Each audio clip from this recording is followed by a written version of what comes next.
मित्रों, किस्से संगीत के श्रृंखला में इस बार बात करेंगे इंडी पॉप गायिका शैरोन प्रभाकर की। नई पीढ़ी के श्रोताओं को जानकारी के लिए बता दूं, शैरोन 1984 की वो गायिका और परफॉर्मर थी जिन्होंने इंडी पॉप विधा की बुनियाद रखी। शैरोन के साथ ही उषा उथुप, अलीशा चिनाय, रेमो फर्नांडिस, नाजिया हसन ने हिंदी भाषियों को फिल्मी संगीत से इतर विकल्प प्रस्तुत किए। शैरोन नैनीताल से बरास्ता दिल्ली, बम्बई 17 वर्ष की उम्र में अकेली आ गई थी। माँ नैनीताल के ऑल सेंट स्कूल में पाश्चात्य संगीत सिखाती थी। बचपन से ही संगीत शैरोन में रचा बसा था, लेकिन उसके दिमाग में कभी एक संगीत अदाकारा बनना नहीं था। बम्बई आकर पंचतारा होटल ओबराय के नाइट क्लब में जब बप्पी दा ने उसे गाते हुए देखा, प्रभावित हुए और 1981 में अरमान फिल्म में पॉप नंबर मेरे जैसी हसीना गाने का मौका दिया। शैरोन की आवाज़ में सादगी, अल्हड़पन और नयापन था, इसलिए गाना हिट हो गया। गाने को अवार्ड भी मिला। बस वहीं से शैरोन के गाने का सिलसिला शुरू हुआ।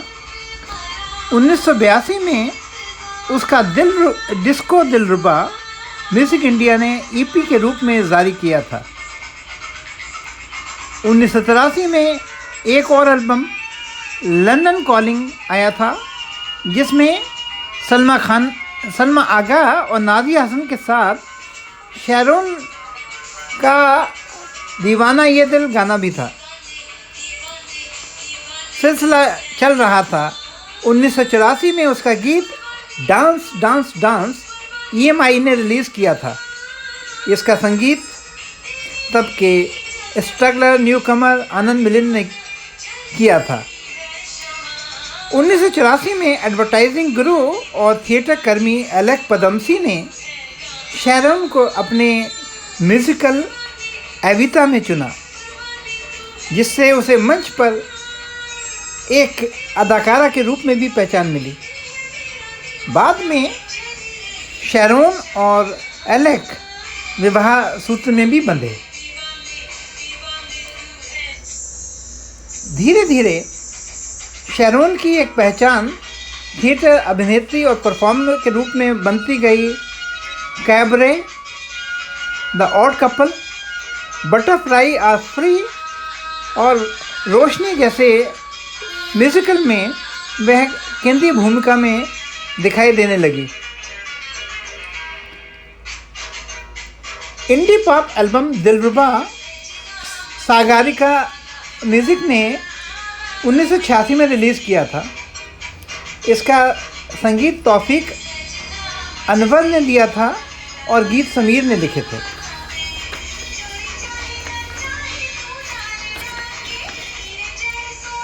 शैरोन को सबसे ज़्यादा लोकप्रियता 1988 में उसके एल्बम यह मेरा दिल से मिली। इसमें इंडी पॉप को पहली बार भारतीय परिवेश के अनुरूप ढालने की कोशिश की गई थी।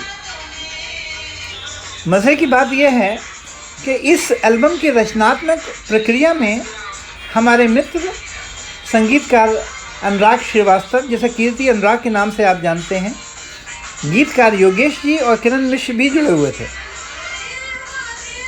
अनुराग उन दिनों की याद ताज़ा करते हुए बताते हैं,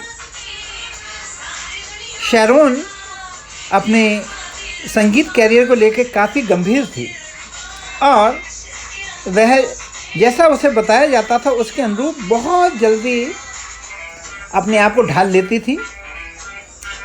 और एलेक पदमसी के वार्डन रोड स्थित घर में रिहर्सल के सेशन हुआ करते थे। एलेक एड गुरु और थिएटर की जानी मानी शख्सियत थे, उसके बावजूद वे हर सेशन में मौजूद रहते थे। यहाँ तक कि चाय भी खुद बना कर लाते थे। जब ये एल्बम रिलीज़ हुआ, श्रोताओं ने इसको हाथों हाथ लिया और इस तरह शैरोन इंडी पॉप में पूरी तरह स्थापित हो गई। शैरोन के बारे में कुछ तथ्य बहुत कम लोगों को पता होंगे, जैसे कि माइकल जैक्सन जब बम्बई में परफॉर्म करने आए थे तो उनके कार्यक्रम की शुरुआत शैरोन ने अपने एक गीत से की थी। शैरोन अमेरिकी राष्ट्रपति के आवास व्हाइट हाउस में भी अपनी प्रस्तुति दे चुकी हैं। जानी मानी पाश्चात्य गायिका सेलिना के साथ स्टेज भी शेयर कर चुकी हैं। रॉयल अल्बर्ट हॉल लंदन और मेडिसन स्क्वायर गार्डन न्यूयॉर्क में प्रस्तुति दे चुकी हैं। ब्रॉडवे के फैंटम ओपेरा में बतौर गायिका भी आ चुकी हैं।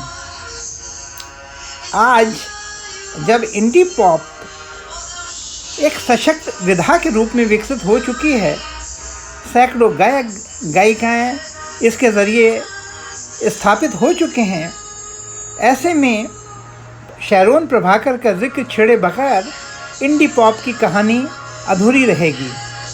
तो दोस्तों, ये थी शैरोन प्रभाकर की कहानी। अगली बार ऐसे ही किसी और गीतकार, संगीतकार या गायक के बारे में बात करते हैं, कुछ उसके जाने अनजाने पक्षों पर। सुनते रहिए, देखते रहिए।